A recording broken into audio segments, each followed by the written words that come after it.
Hello friends, breaking the jargon में आप सबका स्वागत है। हर रोज एक नया जार्गन, एक टफ सा वर्ड जो आपको कभी कभी चिंता में डाल देता है, उसको हम सॉल्व कर रहे हैं। यहाँ पर आपको बता रहे हैं कि इनके क्या मायने हैं। और आज का टर्म बड़ा सिंपल है, short term and long term. तो आपने खूब सुना होगा, एक्सपर्ट्स कहते हैं शॉर्ट टर्म के लिए शेयर ले लीजिए, फिर कुछ कहते हैं ये लॉन्ग टर्म में आपको खूब पैसा बनाकर दे सकता है बाप। तो देखिए, शॉर्ट टर्म होता क्या है।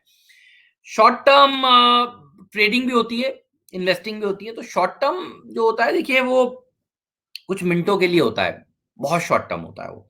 कुछ घंटों के लिए होता है, आपने शेयर खरीदा, आपने कुछ घंटे देखे ये चल रहा है नहीं चल रहा है। इंट्राडे भी होता है देखिए शॉर्ट टर्म। बीटीएसटी को भी हम शॉर्ट टर्म ही कहते हैं। तो शॉर्ट टर्म में देखिए आपको प्रॉफिट होता है तो टैक्सेशन का भी अलग रूल है। मुनाफा भी देखिए, आपको जो प्रॉफिट हो जाता है उस पर इनकम टैक्स भी देखिए अलग लागू होता है, लॉन्ग टर्म के लिए अलग लागू होते हैं। तो ये आपको जरूर समझना चाहिए, शॉर्ट टर्म क्या है, लॉन्ग टर्म क्या है। तो अगर आप कोई न्यूज बेस्ड काम कर रहे हैं तो जनरली वो शॉर्ट टर्म होगा। आपने देखा ये खबर आई है, नतीजा है, नतीजों के ऊपर ऊपर या मूवमेंट हुआ है, नीचे मूवमेंट हुआ, आपने शेयर में सौदा किया उसी दिशा में और आपने पैसा बनाया, तो वो शॉर्ट टर्म है, ध्यान रखिए। वो इंट्राडे भी हो सकता है ना। या कोई खबर आई, ब्रेक हुई, इस कंपनी को इतना बड़ा ऑर्डर मिला है, इस कंपनी ने ये इस कंपनी का अधिग्रहण किया वगैरह, इस तरह की खबरें आती हैं, तो आप शॉर्ट टर्म ट्रेडिंग करते हैं। तो शॉर्ट टर्म भी ट्रेडिंग होती है। शॉर्ट टर्म में पैसा भी बनता है, ऐसा नहीं है कि शॉर्ट टर्म में पैसा नहीं बनता, लेकिन शॉर्ट टर्म के मायने होते हैं कि बिल्कुल छोटी अवधि।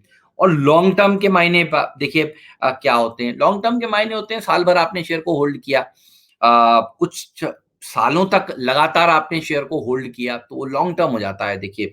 और लॉन्ग टर्म के भी देखिए अलग फायदे हैं।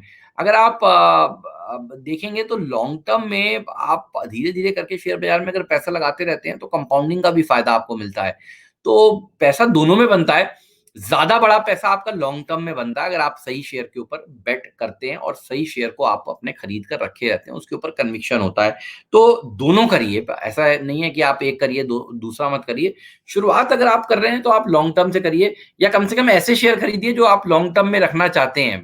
ये एक देखिए, अपने माइंड को आपको शेप अप करना होगा। हर शेयर में आप शुरुआत में आए शेयर बाजार में तो सौदा मत करिए, ऐसी अच्छी कंपनियां खरीदिए और ट्रेड भी उनमें करिए जो आपके अगर लॉन्ग टर्म में भी आपके पास होती तो बढ़िया होता। तो इन टर्म्स की परिभाषा तो देखिए अब आपको समझ में आ गई, शॉर्ट टर्म क्या है और लॉन्ग टर्म क्या है। मीडियम टर्म भी होता है, अ, कुछ हफ्तों के लिए अगर आप शेयर को होल्ड करते हैं तो उसको मीडियम टर्म कह देते हैं। देखिए इससे ऐसा कोई टेक्स्ट बुक परिभाषा आपको इसकी नहीं मिलेगी, लेकिन ये शब्द क्योंकि हर रोज इस्तेमाल होने वाले शब्द हैं, तो इसलिए आपको पता होना चाहिए कि इनको दरअसल बाजार किस तरह से पढ़ता है, देखता है। चलिए, शुक्रिया आपका आज मेरे साथ जुड़ने के लिए और इस एपिसोड में जानने के लिए कि long term, short term, medium term क्या होता है। बताइएगा कोई और अगर आपको शब्द परेशान कर रहा है, पिछले कुछ दिनों से मैं आपसे कहता अखबारें पढ़िए और नोट डाउन करिए, तो बताइएगा मेरे को। हैशटैग आस्क हेमंत लिखिएगा और लिखिएगा ब्रेकिंग द जार्गन में बताएं, तो मैं आपको जरूर बताऊंगा आगे आने वाले दिनों में। अगर आपको कोई शब्द डिस्टर्ब कर रहा है, कुछ आपको समझ में नहीं आ रहा, तो मैं यहाँ पर हूँ। इस चैनल को देखते रहिए, सब्सक्राइब करिए अगर अभी तक आपने इसको सब्सक्राइब नहीं किया है। कल फिर से हाजिर करूंगा और एक और नया फाइनेंशियल टर्म आपके सामने अनब्रेक करूंगा। शुक्रिया आपका।